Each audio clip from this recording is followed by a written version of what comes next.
ওনাকে নোবেল কে দিয়েছে এই ব্যাপারে আমি প্রশ্ন করতে চাই।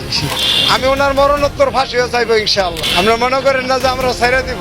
আমি এনসিপির ওখানে যাব, আমরা কোনো রাজনৈতিক কারণে যাব না, আমরা ভোটের জন্য যাব না, আমরা আমাদের অবদানের জন্য যাব। পদত্যাগ করলেও আমাদের কিছু না, না করলেও কিছু না, কেননা উনি এমন একটা উপদেশটা আমাদের হয়েছে যে ওনাকে যদি আমরা উপদেশ দিই তাহলে আমাদের ইজ্জতের ব্যাপার, বুঝছেন।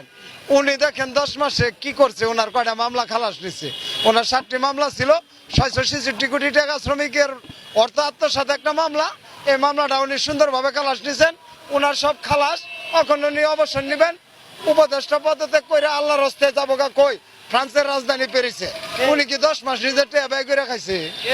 এই 10 মাস যদি উনি এই উপদেষ্টা না হয়তো উনি কি ব্যয় করে খাইতো না? উনি একজন শিল্পপতি, রাষ্ট্রীয় কোনো সুবিধা ছাড়ছে?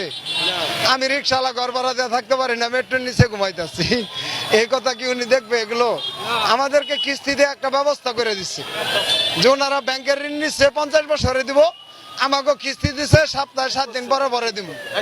আমি যদি মরে যাই আমার লাশ ডাইকা যাই ওকে কিস্তি দিন লাগবো, আর ওরা যদি ব্যাংক ঋণ লিয়া মরে যায় তাহলে ওর পোলারা সুবিধা বুঝা দিব।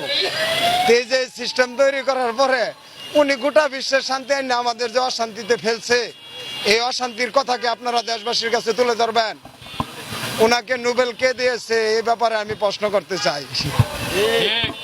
দেশের মানুষের অবস্থান না বুঝে একজনকে স্টার বানানো, এ ধরনের নোবেল দিয়ে একটি জাতিকে বিতর্কিত করা হয়েছে।